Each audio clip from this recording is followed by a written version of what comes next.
सातारा जिल्हा परिषदेवर सत्ता स्थापन करण्याचा राष्ट्रवादी आणि शिवसेनेचा दावा. पालकमंत्री शंभूराज देसाई, राष्ट्रवादी काँग्रेस प्रदेशाध्यक्ष आमदार शशिकांत शिंदे व खासदार नितीन पाटील यांचं सत्ता स्थापनेचे चोख नियोजन. भाजपला बाजूला ठेवत राष्ट्रवादी आणि शिवसेनेचा सत्ता स्थापन करण्याचा पॉवर गेम. सातारा जिल्हा परिषदेच्या निवडणुका पार पडल्यानंतर जिल्हा परिषदेवर कुणाची सत्ता येणार याकडे सर्वांचं लक्ष लागून राहिलेलं असताना आता राष्ट्रवादी काँग्रेस आणि शिवसेना हे दोन पक्ष एकत्र येऊन जिल्हा परिषदेवर सत्ता स्थापन करणार असल्याचं चित्र दिसू लागलंय. सातारचे पालकमंत्री शंभूराज देसाई यांनी देखील आम्ही दोन पक्ष मिळूनच सत्ता स्थापन करणार असल्याचं माध्यमांशी बोलताना सांगितलं. त्यामुळे साताऱ्यात सर्वात मोठा पक्ष असलेल्या भाजपला या दोन्ही पक्षांनी बाजूला ठेवल्याचं चित्र आता स्पष्ट झालंय.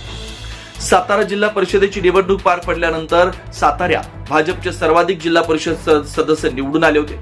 त्याच खालोखाल राष्ट्रवादी काँग्रेस पक्ष आणि शिवसेना अशा तीन पक्षांचे उमेदवार सातारा जिल्हा परिषदेवर सदस्य म्हणून निवडून गेलेत. यामध्ये भाजपनं स्वतंत्र निवडणूक लढवल्या तर राष्ट्रवादी काँग्रेस आणि शिवसेना या दोन्ही पक्षांनी एकमेकांशी हात मिळवणी करत जिल्हा परिषदेची निवडणूक लढवलेली होती. त्यामुळे सातारच्या जिल्हा परिषदेवर कुणाची सत्ता येणार याकडे सर्वांचं लक्ष लागलं होतं. यात मात्र सर्वाधिक भाजप पक्षाचे उमेदवार निवडून आले असताना देखील सत्तेची समीकरणं राष्ट्रवादी आणि शिवसेनेने एकत्र येऊन पूर्ण केली असून त्यांना सत्ता स्थापन करण्यासाठी लागणारे सदस्य संख्या बळ मिळाल्यानं सातारा जिल्हा परिषदेवर राष्ट्रवादी काँग्रेस आणि शिवसेना हे दोन्ही पक्ष एकत्र येऊनच सत्ता स्थापन करणार असल्याचं देखील पालकमंत्री शंभूराज देसाई यांनी जाहीर केलंय.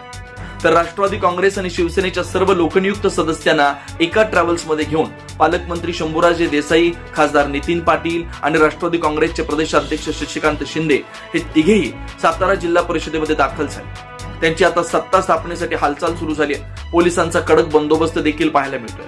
त्यामुळे सातारा जिल्हा परिषदेच्या स्थापनेपासून आजवर सत्ता स्थापन करण्यासाठी इतक्या मोठ्या प्रमाणात कधीच परिस्थिती झाली नसताना हे पहिल्यांदाच होत असल्यानं सातारकरांना देखील आता सातारा जिल्हा परिषदेवर कुणाची सत्ता येते हे पाहण्याचे वेध लागले.